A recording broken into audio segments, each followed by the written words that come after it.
I met Daniel at a photography exhibit downtown. He was quiet, observant, and had a way of looking at people as if he saw through them, yet never judged. He stood for nearly 10 minutes in front of one of my pieces, a candid black and white shot of my younger sister crying on the kitchen floor.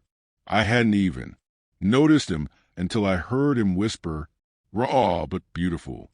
It was rare for someone to connect so deeply with my work.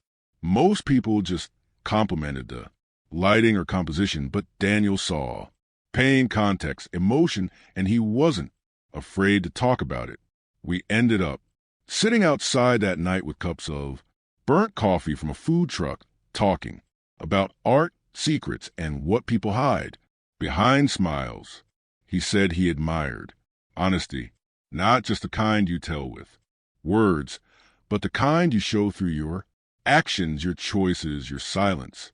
I want to understand people, he said, not just who they pretend to be. I want to see what's underneath. That intrigued me. Most people only wanted the surface.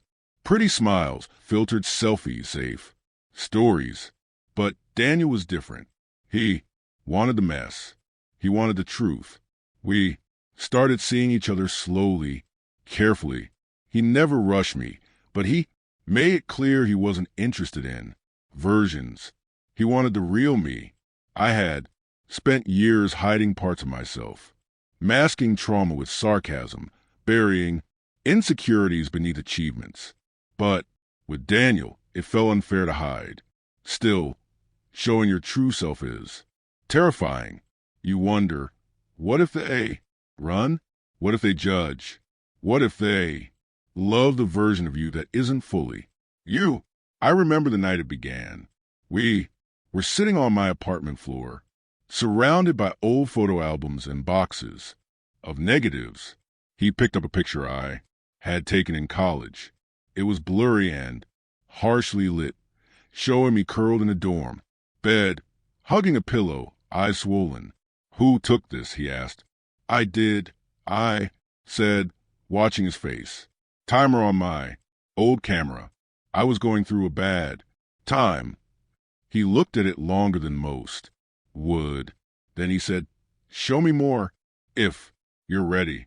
That night, I opened a drawer I hadn't opened in years. Inside were photographs, journals, and a flash drive.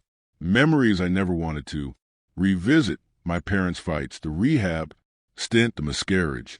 Daniel sat silently as I walked him through my past.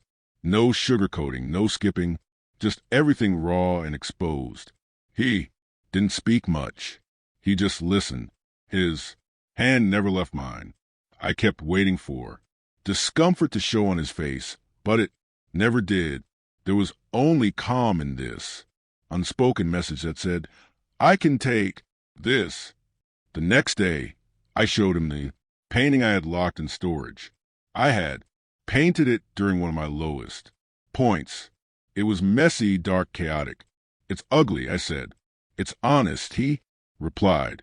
The more I showed, the more free I felt. I began writing again. Real, unfiltered writing.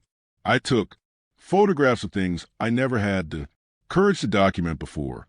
Crying, strangers, bruised fruit at the market, elderly couples in silence. I even let him read the letter I wrote to my father and never sent. He cried reading it, then hugged me and said, "This is what I meant. This is who you are."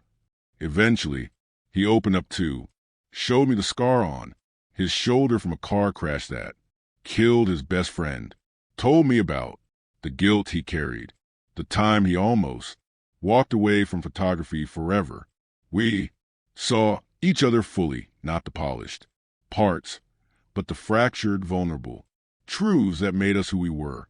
There were moments we didn't know what to say, but we always stayed. When we made love, it felt different, not just physical, but emotional, like the joining of two people with nothing left to hide. I didn't suck in my stomach. I didn't cover my scars.